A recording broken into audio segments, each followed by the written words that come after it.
చంద్రబాబు నాయుడు గారికి పాపం ఊడ్చుకోవాలంటే హిందూపురం నుంచి ఇచ్చాపురం దాకా ఉన్నది. చాలా ప్రధానమైన పట్టణాలు కూడా ఉన్నాయి. తిరుపతి ఉంది, గుంటూరు ఉంది, వైజాగ్ ఉంది, విజయవాడ ఉంది, ఇంకా అనేక నగరాలు ఉన్నాయి. ఆయనకి ఇక్కడేం అవసరం అండి నాకు అర్థం కాదు. నా రాజకీయ జీవితం ఇక్కడనే ప్రారంభించాను. మొదట అసెంబ్లీ మెంబర్గా ఇక్కడనే పనిచేశాను. 10 సంవత్సరాల అపోజిషన్ లీడర్గా, 9 సంవత్సరాల ముఖ్యమంత్రిగా ఎవరికీ దక్కని గౌరవం నాకు దక్కింది.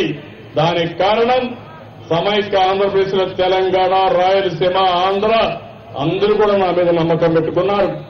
నాకు కూడా ఒక బాధ్యత ఉంది. హైదరాబాద్ లో 90 సార్లు గల్లీ గల్లీ తిరిగా.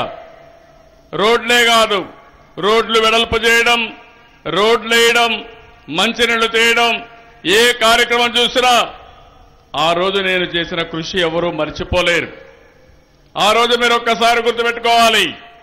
ఈ రోజు ఈ ప్రాంతం ఇంత అభివృద్ధి అయ్యిందంటే, ఇక్కడుండే ప్రజానీకంలో ఆదాయం పెరిగిందంటే, మన పిల్లలకు ఉద్యోగాలు వస్తున్నాయంటే అది తెలుగుదేశం పార్టీ చూపిన చొరవ, చూపించిన దూరదృష్టి అని చెప్పి కూడా మరొక్కసారి మీకు విజ్ఞప్తి చేస్తున్నాను. ఆయన ఆంధ్రప్రదేశ్ ముఖ్యమంత్రి చేయాలంటే అక్కడ బోర్డంత పని ఉంది.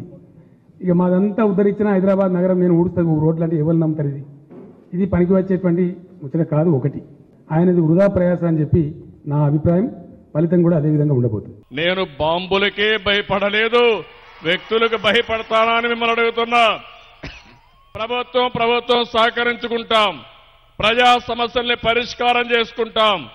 రాజకీయాల్లో మాత్రం రాజీ లేదు. పార్టీ వేరే, ప్రభుత్వం వేరే అనే విషయం స్పష్టంగా మీ అందరికీ తెలియజేస్తున్నా.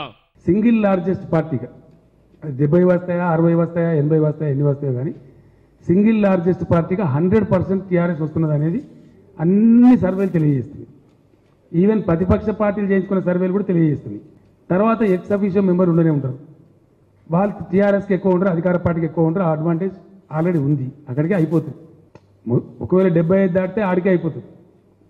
లేదు 75కు 4-3 తక్కువ పడితే ఎక్స్ అఫీషియల్ మెంబర్లతో ఆడికి అయిపోతుంది. స్టెప్ 2. స్టెప్ 3 మజ్లిస్ మేము మిత్రపక్షాలం అయితే వాళ్ళు గ్యారంటీ కొని గెలిచే సీట్లు ఉండనే ఉండే. అయ్యప్ప ఇంకెక్కడదా నాకు అర్థం కాదు. మీరు ఇంకో మనిషి గెలుస్తారు ఇక్కడ. ఇది అయ్యప్ప, ఇది తేలిపోయిన ఫలితం చెప్తున్నారు. హరీష్ రావు గారు కూడా కాంగ్రెస్లోకి పోతున్నాడు అని చెప్పి మాకు కూడా వార్తలు వస్తున్నాయి. తనని గ్రేటర్ ఎన్నికలలో పక్కన పెట్టిందని చెప్పి. అలాగే హరీష్ రావు గారు దిగ్విజయ్ సింగ్ గారితో మాట్లాడుకుంటున్నారు. ఈ రోజా రేపా ఎప్పుడు అనేది తెలియదు కానీ హరీష్ రావు గారు కాంగ్రెస్లోకి పోతున్నాడు అని కూడా మాకు వార్తలు వస్తున్నాయి.